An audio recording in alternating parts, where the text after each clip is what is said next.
समाज सेवा के जरिए लोगों की मदद करने वाले ऐसे नौजवानों की जिंदगी भी तारीफ की जानी चाहिए। जितने भी तारीफ किया जाए कम है। कश्मीर के जमींदार नवाजों पर पूरा देश का गर्व है। मैं चाहूंगी कि कश्मीर यूनिवर्सिटी के यंग स्टूडेंट्स पढ़ाई के साथ साथ सोशल सर्विस में बढ़ चढ़कर भागीदारी करें। ऐसा करके आप सब स्टूडेंट सामाजिक बदलाव लाने में कामयाब होंगे और देश के सामने मिसाल पेश करेंगे। आदाब, आप देख रहे हैं आवाज द वॉइस और मैं हूं आपके साथ यास्मीन खान। और आज आवाज द वॉइस के स्पेशल इंटरव्यूज में हमें ज्वाइन किया है एक सोशल एक्टिविस्ट का नाम है Malik Kifayatullah. Thank you so much time देने के लिए। Thank you so much ma'am. जैसा कि मैंने प्राइमरीली बोला कि you work as a social activist, so I would really appreciate अगर आप हमारे व्यूअर्स को थोड़ा मेजरली बोलेंगे कि किन किन इश्यूज पे आप बांडीपुरा में काम कर रहे हैं। अस्सलाम वालेकुम रहमतुल्लाहि व बरकातहू, और हमारे सारे देखने वालों को भी मेरी तरफ से अस्सलाम वालेकुम। मेरा नाम किफायतुल्लाह मलिक है। मैं बांडीपुरा एक छोटे से गांव लवेपुरा से ताल्लुक रखता हूं और पिछले 5-8 सालों से सोशल वर्क में काम कर रहे हैं। बेसिकली मैं खुद एक हम्बल बैकग्राउंड से बिलोंग करता हूं। मेरे फादर खुद एक फार्मर हैं और मैंने अपनी जो स्कूलिंग है वो गवर्नमेंट बॉयज मिडिल स्कूल लवेपुरा से की है, जहां पर फिर जब मैं आगे चला गया जिंदगी में बहुत अपॉर्चुनिटीज मिली 10th के बाद ही बाहर जाने का। वहां मैंने ये रियलाइजेशन हुई कि हमारे पास कितनी कमियां रह चुकी है हमारे अंदर, हमारी तालीम में, हमारी बाकी जो जिसको हम कहते हैं होलिस्टिक डेवलपमेंट, उसमें कितनी सारी कमियां रह चुकी है।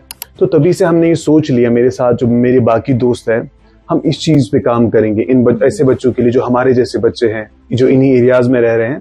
जो कमियां हैं उनको हम दुरुस्त करते हैं, उन पे हम काम करते हैं। तो धीरे धीरे हमने स्टार्ट किया। पहले कुछ बाकी दोस्तों से यूज्ड बुक्स लेते थे, पुरानी किताबें कॉलेज में, फिर हम उनको देते थे जो उनके लिए स्ट्रगल कर रहे थे, वो मिल जाए हमें।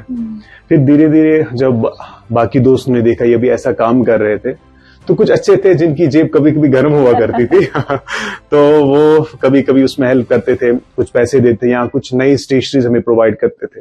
फिर कभी 10 बच्चों को, फिर धीरे धीरे 10 से 20 और 20 से इस साल हम यहाँ तक पहुंचे कि इस साल हम लगभग हमने टारगेट रखा था, हम डिफरेंट फार फ्लंग एरियाज में 1000 बच्चों तक पहुंचेंगे, डिजर्विंग बच्चों तक। और अल्हम्दुलिल्लाह हम 763 स्टूडेंट्स तक पहुंचे with the stationery supplies for the whole academic year. हाँ, ये सारे बच्चे वो है जो बहुत ही डिजर्विंग है, गवर्नमेंट स्कूल्स में पढ़ते हैं या कुछ। इवन इसमें हमने 2 इनिशिएटिव्स लिए थे, एक स्कूल वापसी का, दूसरा हर घर तालीम का। कुछ बच्चे जहाँ पे अभी बच्चे पढ़ नहीं रहे थे, स्कूल नहीं आ रहे थे, उनको वापस स्कूल आ रहे थे। और इन स्कूल्स में जो हिल्स में स्कूल है, पर्टिकुलरली जो गुज्जर कम्युनिटीज में स्कूल है, वहां पे अटेंडेंस बहुत थिन होती है। अगर बच्चे इनरोल्ड 100 है तो टोटल 20 बच्चे प्रेजेंट होते, 30 बच्चे ये हाल है। तो इस इनिशिएटिव्स के थ्रू वहां जाए, उनके साथ बातचीत करे, टाइम स्पेंड करे, उनको थोड़ा सा मोटिवेट करे, उसके थ्रू हम स्कूल वापसी कराना चाह रहे हैं बच्चा, ताकि ज्यादा से ज्यादा स्कूल आ जाए। भले ही वो सीखे कोई स्कूल में ना, उस माहौल में रहे, तो धीरे धीरे फिर अपने आप वो चेंजेस उनमें आना स्टार्ट हो जाएंगी। फिर इसी के साथ हमारे जो कुछ बाकी हमारे साथ दोस्त काम कर रहे हैं, फिर बोला ये तो कर रहे हैं हम, ये भी चीजें हैं, कुछ विडोज है, बाकी चीजें हैं, इनके पास बहुत ये है, कभी खाने के लिए भी कुछ नहीं होता। तो we start identifying those families, right. तो फिर हमने उन तक फूड किट्स पहुंचाना स्टार्ट किया, उनके घर तक, डोर स्टेप तक। फिर धीरे धीरे कुछ मैरिज असिस्टेंस की केस भी देख रहे थे, उन तक हेल्प पहुंचाई।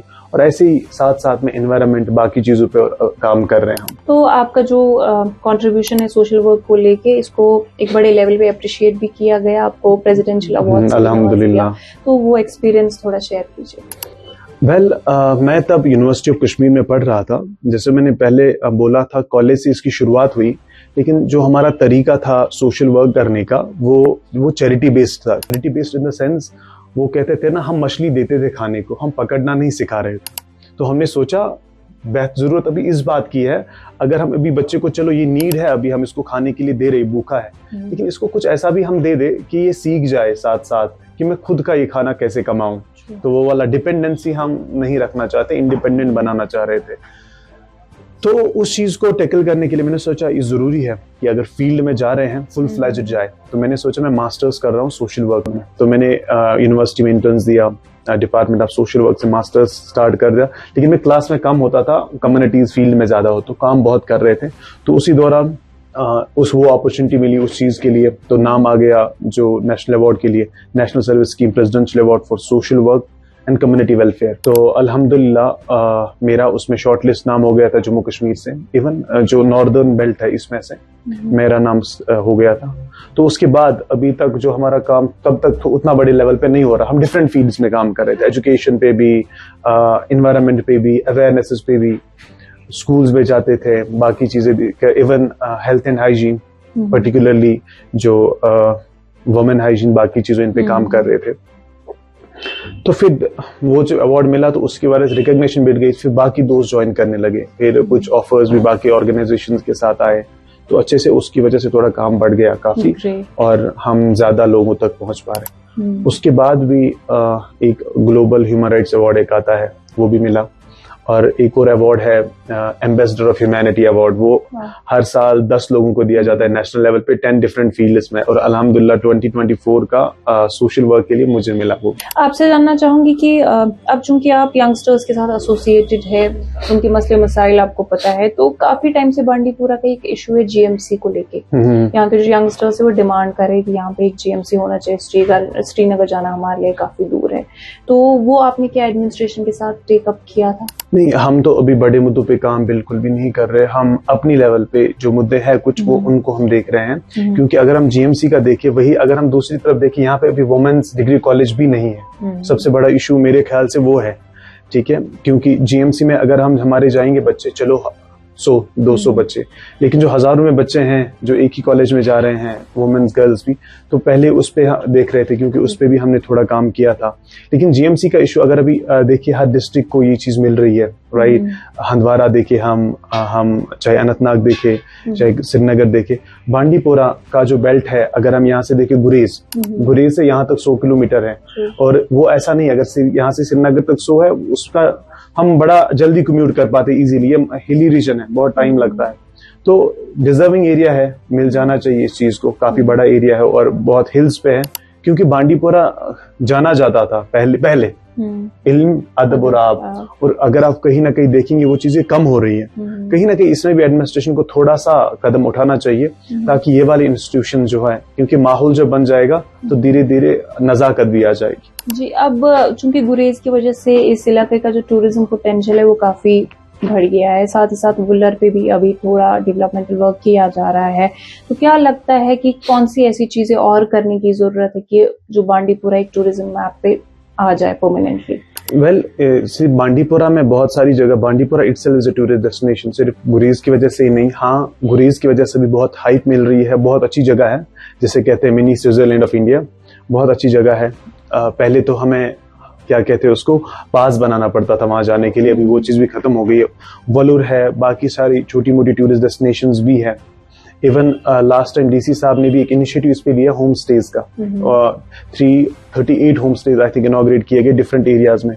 मगर जरूरत मेरे ख्याल से इस चीज की, हम तो होम स्टेज बना रहे हैं, क्या हमारे लोग उस चीज के तैयार है उसको वेलकम करने के लिए? उनकी फॉर एग्जाम्पल मेरे घर में होम स्टे दे दिया, मेरे घर में टूरिस्ट आ रही फॉरेन से, मैं उसको घर पे अपनी नून चाय पिला रहा हूँ, ऐसी चीजें दे रहा हूँ जो वो खाता नहीं है, वो दोबारा नहीं आएगा।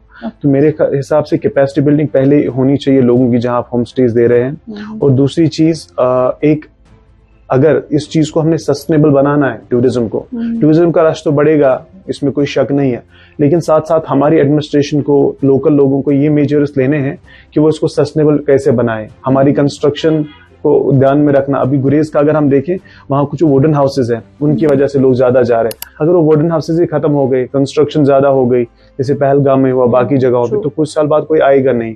और दूसरी चीज, अभी ज्यादातर जो टूरिस्ट डेस्टिनेशन है फ्रेजाइल जगहों पे है, जैसे हमारे कुछ हिली एरियाज है, बाकी एरियाज है। अभी इन्वायरमेंट का, क्लाइमेट चेंज का बहुत ज्यादा असर कश्मीर में देखने मिला, हीट वेव से लेकर अभी विंटर चले कलान चल रहा है और फील नहीं हो रहा, लग रहा है जम्मू में रह रहे हैं। तो हर एक इन्वायरमेंट को मद्देनजर रखते हुए ऐसे इनिशिएटिव्स लेने, ताकि टूरिज्म के एफर्ट्स को हम सस्टेनेबल बना पाए, और कोशिश ये की जाए कि ज्यादा से ज्यादा लोकल लोगों के लिए जॉब अपॉर्चुनिटीज इसमें क्रिएट की जाए, तब तक लोकल लोगों को ज्यादा फायदा पहुंचे। ड्रग्स का असर हम देख रहे हैं पूरी वादी पे है, तो बांडीपुरा में ड्रग्स को लेके क्या सूरत हाल है, एंड क्या मेजर्स ले रहे हैं कि बच्चे जो है दूर? ड्रग्स पे हम बहुत पहले से काम कर रहे हैं, क्योंकि मेरा ये मानना है अगर ये वबा ज़्यादा फैल गई तो ना एजुकेशन रहेगी, ना कोई और चीज़ रहेगा, ना टूरिज्म रहेगा। बहुत खराबियाँ आ रही हैं। जैसे कश्मीर के बाकी डिस्ट्रिक्ट्स में हाल बुरा हो रहा है, सेम बांडीपुरा में भी हो रहा है। बांडीपुरा का पीछे नहीं है। अगर हमारे घर वाले कितना भी नकारे नहीं मेरा बच्चा ठीक नहीं, हमारे यहाँ भी ये नहीं है, लेकिन धीरे धीरे ये हर घर में दस्तक देगा। तो डिस्ट्रिक्ट एडमिनिस्ट्रेशन की तरफ से इसे, मैं टू बी वेरी ऑनेस्ट में ये चीज बोलूंगा कैमरा, क्योंकि उतने स्ट्रिक्ट इकदाम नहीं लिए गए। अवेयरनेस तो हम कर रहे हैं, लेकिन कमरों में बैठ के अवेयरनेस की जा रही है, राइट। हम एक कमरे में बैठ के 10-20 लोगों को बुलाए, उन्हीं लोगों को बुलाए जो पहले से एजुकेटेड है, जिनको पता है ड्रग्स क्या है, इसके नुकसान क्या है, उस पे काम ऐसे कर रहे हैं। लेकिन ओपन स्पेसेस में जैसे कुछ फॉर एग्जांपल नजदीक, इसमें करो ओपन स्पेस में जहाँ लोगों को पता चले। स्ट्रिक्ट एक्शन होना चाहिए, स्पेशल नंबर्स इसके लिए लॉन्च होने चाहिए जहाँ कांटेक्ट कर पाए, स्ट्रिक्ट मेजर्स, बाकी चीजें वो होना बहुत जरूरी है तभी। क्योंकि एज अ सोशल वर्कर मेरा ये मानना है कि प्रिवेंशन सबसे बड़ा क्योर है इस चीज का। कैसे? वो है एजुकेशन और अवेयरनेस देके। अगर आजकल ज्यादा जो है वो हीरोइन का है। अगर बच्चा एक बार हीरोइन में चला गया तो अगर हमें उससे वापस निकालने के लिए 1000 रुपए लगेगा, फिर भी 100% ये रिजल्ट नहीं आ सकता, वो रहेगा नहीं, क्योंकि रिलैप्स होता ही होता है। तो अगर वो दोबारा वो जगह जाएगा, लेकिन अगर हम उसको बचा सकते उस दलदल में स्लिप होने से, हमें उसमें सिर्फ 5 रुपए का खर्चा आएगा अवेयरनेस पे, एजुकेशन पे।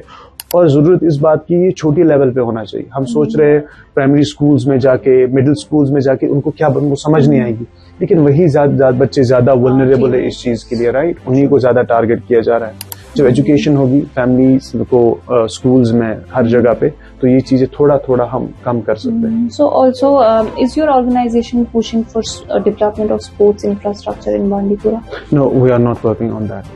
But हम कोशिश कर रहे हैं, जैसे हमारी बाकी पद्मश्री फैसल डार साहब है, वो स्पोर्ट्स पे बहुत काम करे कश्मीर बांडीपुरा में, क्योंकि बांडीपुरा को एक अच्छा प्लेटफॉर्म दिया है यूथ के लिए। उनकी federation Bandipora youth federation, Ali sports academy और बहुत सारी एकेडमीज। अभी हमारे पास बहुत सारी इंटरनेशनल मेडलिस्ट भी है मार्शल आर्ट में, बाकी स्पोर्ट्स में काफी अच्छा हो रहा है। इवन अगर जहाँ पे अभी इंटरव्यू कर रहे बाहर आप देखेंगे हर जगह पे फुटबॉल के ये चीज लगे हैं। तो इन चीजों में बांडीपुरा स्पोर्ट्स इंफ्रास्ट्रक्चर में तो थोड़ा आगे जा रहा है, लेकिन काफी नीड है इम्प्रूवमेंट के लिए। पर्टिकुलरली क्यों मैं ये चीज बोल रहा हूँ, हमारे जो हिली एरियाज हैं वहाँ के बच्चे मेन टाउन में नहीं आ पा रहे, जहाँ स्टेडियम है, बाकी चीजें, लेकिन उनमें टैलेंट बहुत है। पर्टिकुलरली एथलेटिक्स में वो एनर्जेटिक बहुत है, काम कर पाते हैं, लेकिन उनको पता ही नहीं है क्या गेम्स, क्या क्या नई चीजें, ना ही स्कूल्स में वो चीजें हो रही है। स्कूल्स में पर्टिकुलरली इस चीजें फोकस होना चाहिए, रूरल और हिली एरियाज में, ट्राइबल एरियाज में, जहाँ बच्चों को आइडेंटिफाई किया जाए, उनको अवेयर किया जाए क्या क्या स्पोर्ट्स होते हैं, ताकि वो अपने आप में देखे क्या मैं तो इसमें अच्छा कर सकता हूँ या बाकी चीजें। तो उसी वजह से हम रूरल टैलेंट ला सकते हैं। ऐसे तो मिल रहा है टैलेंट, लेकिन वो जो आसपास लोकेलिटीज में है बहुत खजाना छुपा हुआ है, बस ढूंढने की और वहां तक जाने की जरूरत है। एग्जैक्टली। चलिए, बहुत बहुत शुक्रिया, आपने अपना वक्त निकाला इस कॉन्वर्सेशन के लिए। Thank you. आपका बहुत बहुत शुक्रिया, आपने इस लायक मुझे समझा, क्योंकि सोशल वर्कर्स को बहुत कम लोग पूछते हैं। चलिए।